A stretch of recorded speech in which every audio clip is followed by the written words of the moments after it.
We are all wired differently, but how exactly these mechanisms will influence our actions in various circumstances remains a mystery. In other words, I don't believe we can predict how we will react to situations that truly change our lives. I remember, while both of my parents were alive, I thought I would be able to calmly cope with their deaths. That was the case until my mother passed away. Even though I was 21 years old and seemed like an adult, it shook me to my core. When I was alone, I would panic, and for several months, I could barely keep myself composed in public.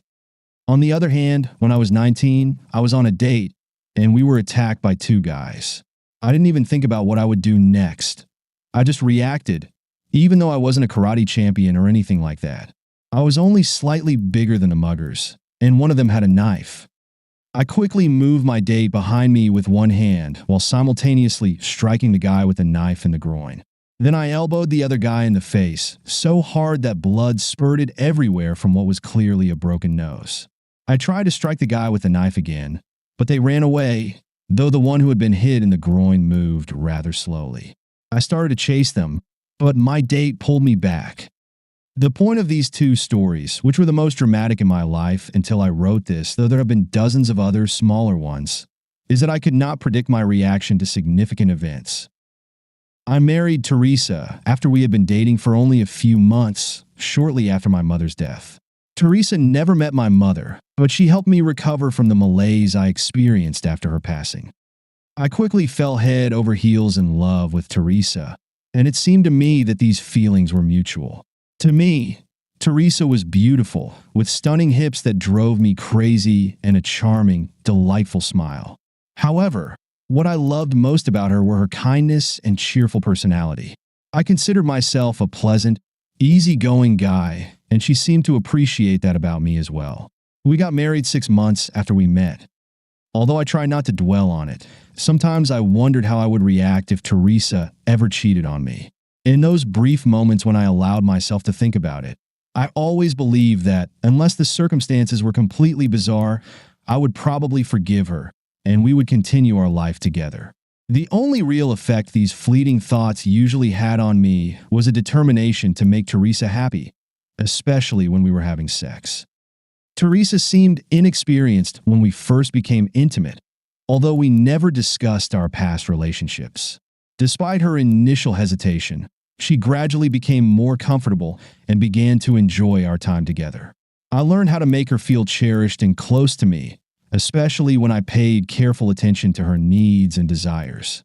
Our physical connection grew stronger over time, and I could tell she appreciated it. She had a particular preference for certain moments, which I found fulfilling as well. Her curvy figure, which I had always admired, added to the experience, creating a deep connection between us. The closeness we shared during these moments was incredibly meaningful to me, and her reactions made it clear that she felt the same way. After 4 years of marriage, we started talking about having children, something we had always planned to do after a few years together. Around this time, Teresa went through a phase of mood changes that lasted about 3 weeks. It wasn't her usual premenstrual symptoms, which had never been particularly difficult for her. Instead, she seemed more distant and reflective, except when we were sharing intimate moments. When I asked her how she was feeling, she often brushed it off, attributed it to work stress, or gave a response that didn't seem entirely convincing. She worked as a personal trainer. How stressful could that be?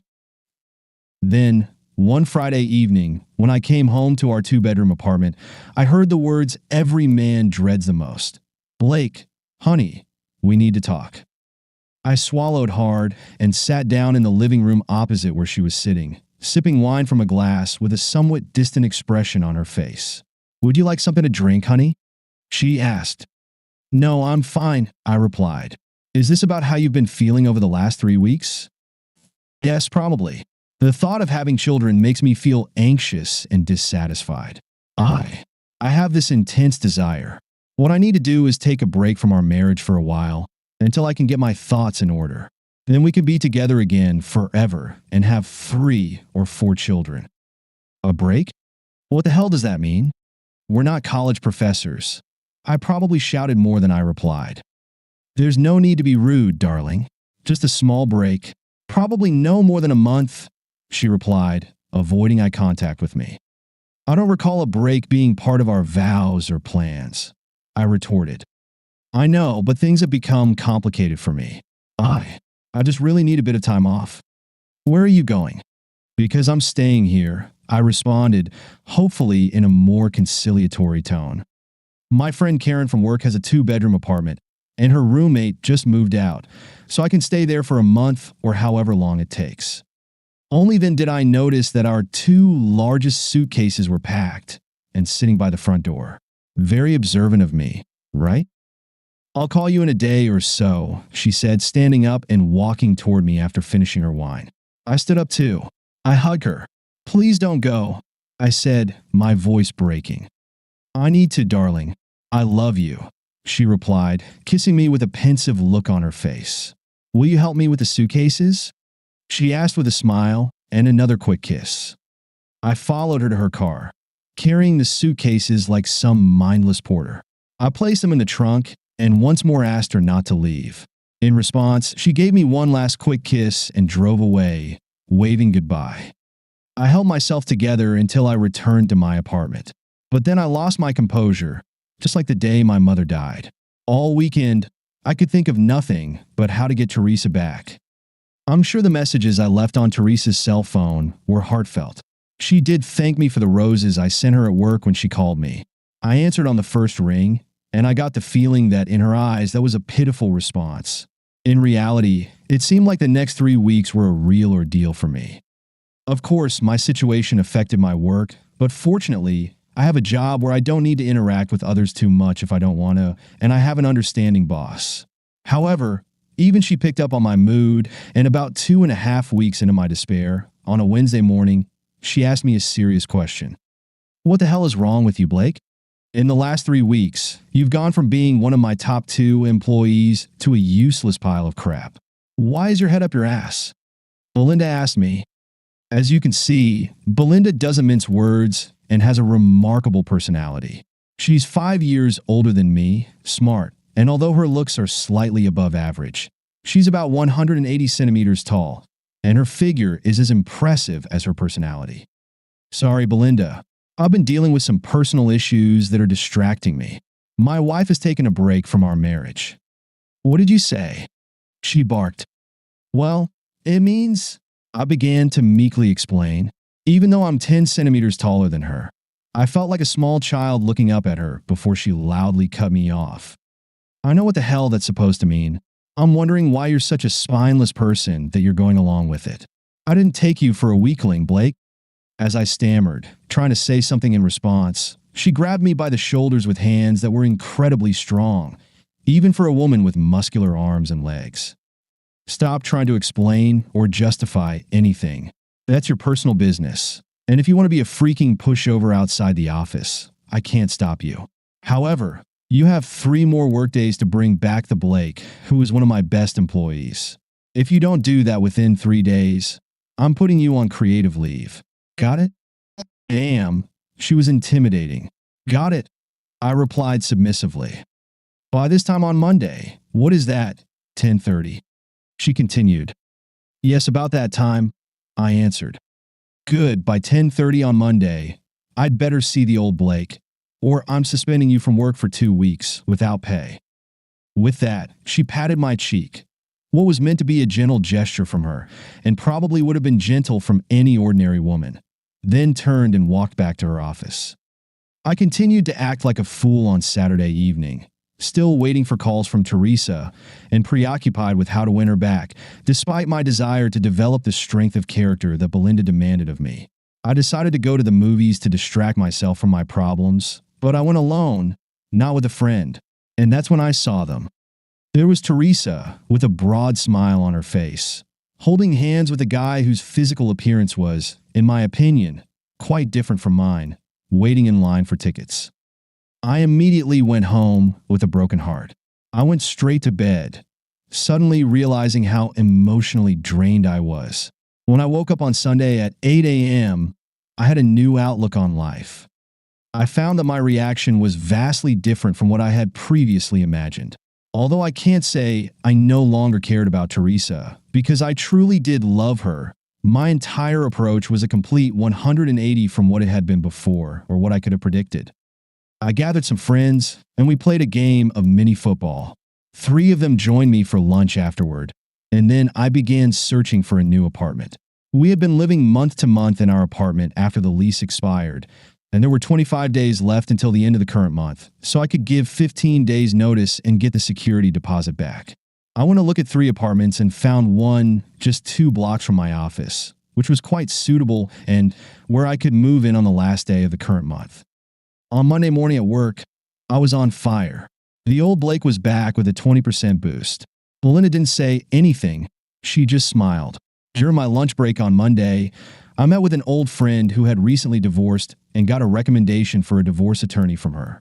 "Take the one my ex-husband used," she laughed. "He's the nastiest shark in the water when necessary, but he can be reasonable when it counts," she continued, jotting down his name and phone number. I called him before returning to work and scheduled a meeting for Wednesday. As part of my transformation, I was still at work at 6:30 p.m. Belinda was the only other person there when Teresa called me on my cell phone. I sent the call to voicemail. I was leaving at the same time as Belinda. "I see you took my advice to heart," she smirked as we entered the elevator together. "Yeah, damn right. I didn't want you kicking my ass." I smirked back. "Heading home to your empty apartment?" she asked. "No, I'm going to hit the gym first," I replied, lifting my gym bag, and then grab a bite to eat. "How about you?" "Same here," she laughed, lifting her own gym bag. "Where do you work out?" I asked. "At Planet Fitness on the corner of Harvey and Forest," she replied. "How about you?" "At Planet Fitness on the corner of 23rd and Essex." I laughed. "Come to mine on Harvey tonight, and after the workout, I'll treat you to dinner to celebrate your return to life," she smiled. "Deal," I replied. Working out with Belinda was challenging for 3 reasons. It was hard not to be obvious while admiring her hot body as she grunted and groaned during exercises. It was humbling that except for a few upper body exercises, she could match or surpass me in everything involving the equipment. And she was my boss. Working out with Belinda was great for 2 reasons. She had the aforementioned incredible body, which truly inspired me, and she seemed to know everyone. It was impossible not to be in a good mood around her, especially when everyone greeted her and she introduced me to them. After the workout, we had a nice, platonic dinner at Olive Garden and simply waved goodbye to each other. However, that night, for the first time in my life, I started looking at Belinda as a sexual object rather than just my boss. I wanted to hold her close, feeling her body against mine, and gently embrace her with both hands. I simply ignored Teresa's calls over the next 2 days, including once while I was waiting for an appointment in the office of a well-known attorney. His name was Bill Betts. I told Betts that I just wanted to get a divorce due to irreconcilable differences and didn't want to go into details. He insisted that I tell the whole story if I wanted him to represent my interests, so I gave him a brief overview and answered about 20 probing questions. "All right, Blake, I'll represent you. Here's the price list for my fees," he said after receiving a satisfactory answer to the last question. My eyebrows went up. It wasn't going to be cheap, but given my current attitude toward life, I considered it money well spent in case things got complicated. "You should be prepared for your wife's attorney to suggest a reconciliation consultation, and if he or she does, 3 out of 4 judges in this jurisdiction will agree to it." "How do we find that 4th judge?" I smirked. "Luck of the draw. Sorry, there's nothing I can do to influence that. However, in the end, it shouldn't cost you too much since you don't have kids and not a lot of assets to divide. It will just be an inconvenience since you'll have to pretend to participate even if you're completely against reconciliation. You are completely against it, right?" Betts replied. "Completely," I answered, not laughing or smiling, but with the most serious expression I could muster. "When will the papers be ready?" "I can have everything ready in 10 days or even less, including my special process server." "Why do we need a special process server?" I asked. "He will accompany you and serve the papers along with you. He can do it quietly and discreetly or make a scene, your choice." "Thank you, Mr. Betts," I said, standing up to shake his hand. "I'm Bill, and you're Blake. No need for Mr.," he replied, shaking my hand. And send Teresa an email about the apartment 2 days before you notify your landlord. That evening, I received 3 more calls and an email from Teresa. I didn't respond to any of them. I think she was surprised that I was no longer kissing up to her. The next day, I sent Teresa a quick email response. Tomorrow, I will notify the landlord that I'm moving out unless you sign a new lease on your own. I have another apartment that I'll be moving into on the last day of the month. If you don't tell me by 5 p.m. tomorrow that you will handle the new lease on your own, I will notify the landlord. In response to my email, she sent 10 more emails and made 10 more calls, none of which I answered. I simply deleted them. Around 8 p.m., the door to my apartment opened, and Teresa walked in. Of course, she still had her key, and technically she still lived here, so it didn't surprise me. "I couldn't reach you and was starting to get really worried," were her first words. "Why haven't you been answering my calls and emails?"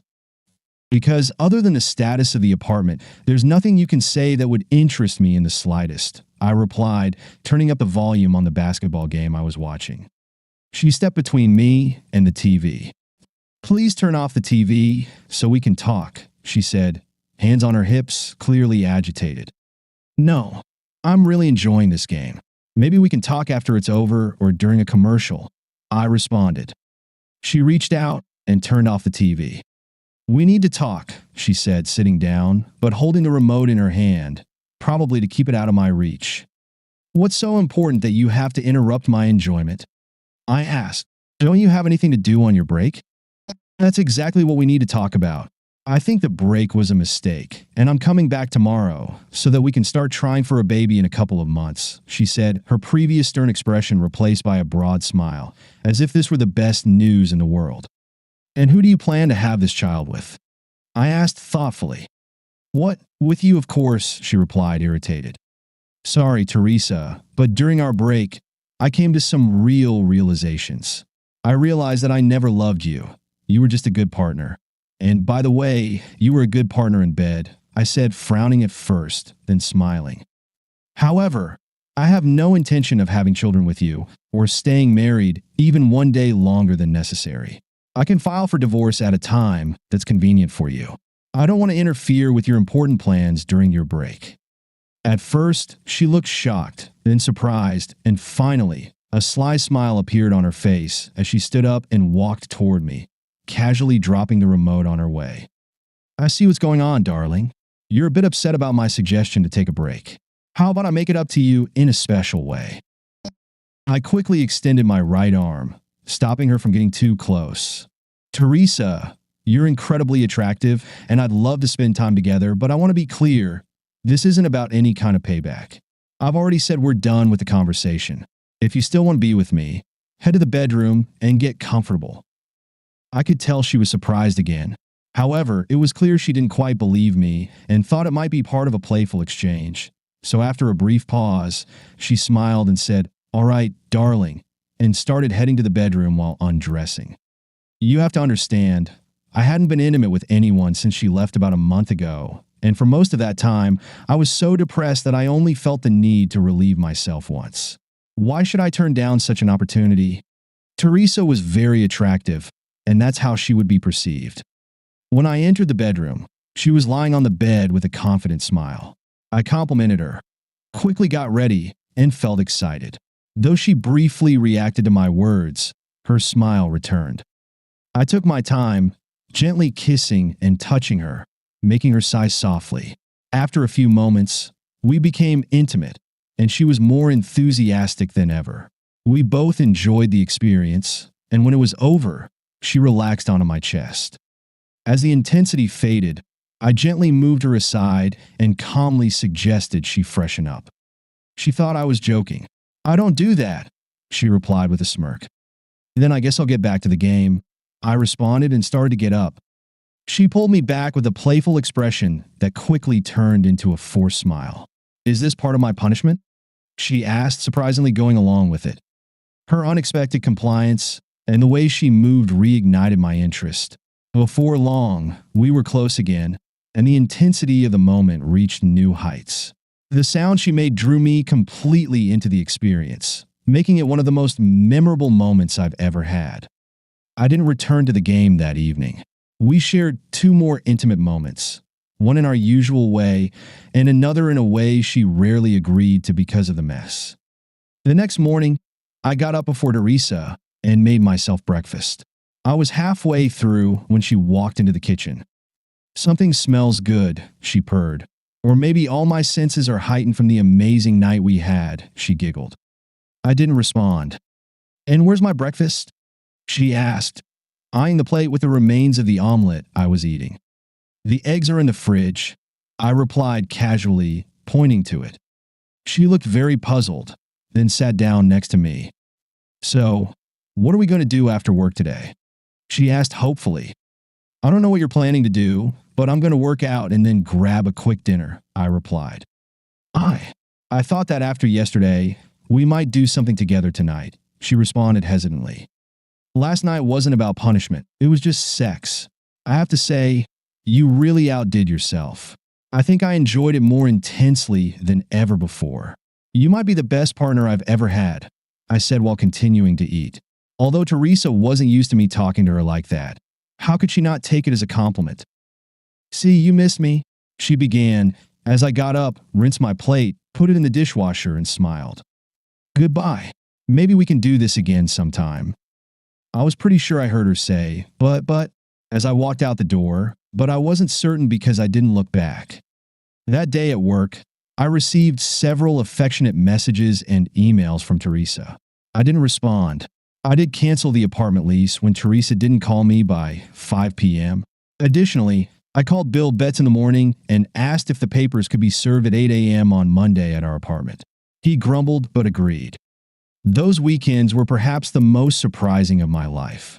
Although Teresa had always been a great partner, she was clearly unsure if I was serious about the divorce and moving to another apartment or if I was just playing a game. So, she went out of her way to keep me engaged and satisfied. Since she put in so much effort and succeeded in giving me more physical satisfaction than ever before, I couldn't resist at least throwing her a couple of bones by inviting her to dinner on Saturday night and watching a couple of movies together on Sunday evening. Waking up Teresa on Monday morning was truly unpleasant. As I stood in the kitchen, she, still in her robe with nothing underneath, approached me, wrapped her arms around my neck, and whispered, "Oh my God, Blake, I think last night was the best you've ever been." Although the last 4 days have been pure bliss, so I'm not entirely sure. All I know is that I'm still feeling the effects. The previous night, I had indeed been particularly intense, including holding her by the hips and pressing her against the shower tiles. A knock on the door interrupted her mood. "Who could be here at 8 in the morning?" she asked, puzzled. "I'll get it. It's for you," I said, walking to the door and opening it. "Mr. Applegate, I presume," I said to the well-dressed man with a 1960s style, holding a fedora in his hand. "That must be me," he replied. "Teresa, this is for you. Just come over in your robe, but keep it closed. We wouldn't want Mr. Applegate to have a heart attack." I chuckled, and he laughed. Teresa cautiously approached us. "You're Teresa Hansen, aren't you?" Mr. Applegate asked in the most friendly tone. Yes, that's me," she replied. "I have something for you," he continued, handing her a thick paper envelope. After Teresa took it, he politely said, "You've been served, Mrs. Hansen. Have a nice day." And, putting on his hat, he headed toward the elevator. "What is this?" she asked, turning to me. "Well, those are the divorce papers," I replied. "What? But," she stammered. It seemed she didn't believe me, so she tore open the envelope and looked inside. She began to cry. I'll try to make amends. The connection was so strong. "I love you. I don't want a divorce," were some of the words she muttered between sobs. I put my arm around her shoulders. "Teresa, look at me. I was very serious when I told you that your break made me reevaluate our relationship. I think you're amazing, but I don't love you, and we are getting divorced. If you want to continue a physical relationship, I'm okay with that as long as you understand it's not a reconciliation." She started crying even harder, and her words became completely unintelligible. I went to work. Apparently, she didn't leave. Early in the morning, I received a call from the landline in our apartment. I answered the call. Still quietly sobbing, Teresa said, Blake, the building manager, came by, and he wants to show our apartment. He said you submitted a notice to terminate the lease. I told you I would do that if you didn't want to sign a new lease by noon on Friday. He might still let you sign it, but you won't be able to stop him from showing the apartment, I replied. But I can't afford it, she lamented. Then let him show the place. Listen, I need to get back to work, I said and hung up. Teresa finally accepted reality. She hired a lawyer and rented an apartment on a month-to-month basis, obviously thinking that we might somehow get back together. I slept in the second bedroom, as further confirmation that we were not going to be together. But she did come into my room 2 nights in a row, trying to win me back. I didn't refuse, although by then, I had already realized that I would miss the incredible connection we shared, as satisfying me seemed to have become her main goal in life. Finally, the last Saturday of the month arrived. I moved all my belongings to my new apartment, except for a couple of items in the second bedroom, and Teresa was planning to move all her furniture, including everything from the master bedroom that I had given her, to a storage unit. On Thursday, she told me, on Saturday, some guys from my work are coming over to help me move our things into storage. Can you help? Teresa, I've already told you that I want professional movers to help you. I'll even pay for them. I don't want the guys from your work here. Why not? She asked. The main reason, of course, was that I was pretty sure the guy who was holding her hand at the movies was one of her colleagues, and I didn't want to cause a scene. Because I want professional movers, not a scene, I replied, crossing my arms. There won't be a scene, she said, stamping her foot. Please don't forget to hire professionals, or this could be almost as big a mistake as your break. I called over my shoulder before leaving. For some reason, Teresa decided to ignore my request that only professionals should handle the move. On Saturday morning, 3 guys from her work showed up. One of them, as I suspected, was the guy who had been holding her hand at the movies. What are you 3 doing here? I asked roughly. Hey, don't be so hostile, man, one of the 3 said. We're just here to help Teresa move. I told her to hire professionals, I snapped. Teresa, standing nearby, blushed and started to say something, but the same talkative guy sarcastically remarked, Apparently, she doesn't listen to you. He didn't finish because my fist hit him in the mouth before he could. Listen, jerk, don't you dare come into my house and start mouthing off. Got it? I yelled, pointing at him. They're not to blame, Blake. Don't be angry with them, Teresa pleaded. Not to blame? I asked. Let me ask a question. Which one of you guys has been involved with Teresa? Blake, she shouted. All 3 guys remained silent, especially the one who was trying to check if I had dislocated his jaw. Don't touch anything in the second bedroom, and don't do anything inappropriate in my apartment, I growled as I headed toward the door. The guy who had been with Teresa at the movies made a mistake by saying, Hey man, there's no need to be rude, and touched my arm as I walked by. I grabbed his arm, twisted it, and used one of the few judo moves I knew to bring him down. I got as close to his face as possible in that position. Don't tell me what to do, and don't touch me, or I'll break your arm at the elbow. It'll take at least 4 months to heal.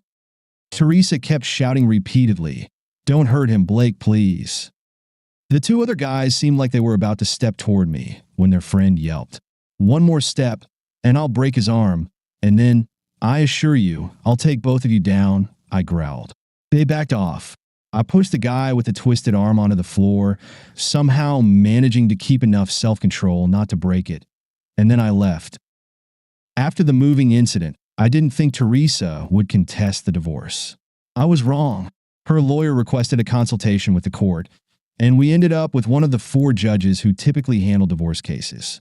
Bill Betts managed to reduce the number of consultations from the 10 that Teresa's lawyer initially requested down to 5. The consultations didn't do any good for either the counselor or Teresa. I kept bringing up the break she took, which made me realize that the only thing I really liked about Teresa was the physical aspect of our relationship. I constantly questioned the reason for her taking that break, despite the counselor's efforts to steer me away from that topic. I would often end my questioning with a statement like, The only reason I can think of is that you wanted to be with other guys. Well, once we're divorced, there won't be anything stopping you. Typically, this would bring Teresa to tears, the counselor would reprimand me, and I would just smile. When the final session came and there was still no progress, Teresa decided to give up. About 10 minutes into the session, partially in tears, she began to plead. "Blake, please forgive me. Before our marriage, I had never been with any man except you, and various guys always told me how great I looked. I wanted to experience something different before we had children. I'm sorry I was so weak, but if I hadn't done it, I might have had regrets later. Now that I've gotten it out of my system, I know that no one can satisfy me the way you do. I desperately need you to forgive me so we can continue with the life we planned." Before the break, I had predicted my reaction would be to forgive her, the divorce process would be halted, and we would fully reconcile. However, my pride wouldn't allow those thoughts to dominate my mind. After a meaningful pause, I replied, "I'm glad you finally admitted this, Teresa. I'm sure it will serve as a valuable lesson in your next relationship. You're a beautiful and attractive woman, and I'm confident you'll find someone else quickly. But as for us, we're in the past." I slowly stood up, thanked the counselor, even though she hadn't really done anything, and left, despite the fact that there were still about 30 minutes left in the mandatory consultation. Teresa's sobbing in the background didn't tug at my heartstrings. Instead, it more or less served as a hallelujah chorus for the dramatic symbolic end of our marriage. After the final session, Teresa didn't resist the divorce. I gave her all the furniture she wanted. We split our modest savings 50-50ths, and I agreed to pay her a nominal monthly allowance for 5 years, or until she remarried. The only woman I interacted with between the last consultation and the finalization of the divorce was Belinda, with whom I occasionally worked out and had dinner. It was always on a platonic basis. However, I did begin to appreciate her personality and presence more and more. She was fun to be around and easy to flirt with. Although I also felt relief and pride that I hadn't been a pushover. On the Friday when I received notice that my divorce was final, I still felt awful. Normally, I never drink, but for some reason, that day I brought some alcohol to the office after everyone had left and started drinking alone. Suddenly, Belinda appeared in the doorway, sweaty and in her workout clothes. "What are you doing here, Blake?" "Why the hell are you here?" I responded. "I forgot some papers, so I came by to get them after my workout. But that's not an answer to my question. I came here because my divorce was finalized today, and I'm celebrating." "It looks more like a pity party than a celebration," she smirked. I have no idea what came over me. It was probably a combination of the alcohol, the fact that I hadn't been intimate in a long time, my lingering sadness, and how attractive Belinda looked, but I had the most uncharacteristic reaction of my life. Something I never could have predicted. I stood up from my desk, walked over to Belinda, and hugged her. "I'm going to be with you tonight, Belinda," I said with a growl. Her reaction was not at all what I expected. Belinda is strong and capable, and in my state at the time, there was no way I could have been with her if she didn't want it. But instead of pushing me away or reacting aggressively, she gave me a devilish smile. "If you do, you'll get fired because office relationships are against the rules. Will you give me a good recommendation?" I chuckled. "That depends on how well you do," she giggled in response. Within a minute, we were together, and it was an unexpected and intense experience. The rest of the weekend, Belinda and I spent together at her place. Despite the fact that I couldn't manage a repeat performance on Friday night due to the alcohol, we made up for it from Saturday morning until Sunday evening. On Monday morning, I submitted my resignation. Belinda gave me excellent recommendations, and within 3 weeks, I had a new job. During the break between jobs, I spent a week helping Belinda organize her house and moving my things in. After 2 years of living together without any breaks, she stopped taking her birth control. We got married, and she became pregnant. I discovered that I was especially drawn to her during her pregnancy, and although we were thrilled with the arrival of our precious baby girl, I felt a little sad that the pregnancy was over. "Looks like I'll have to help her get pregnant again,"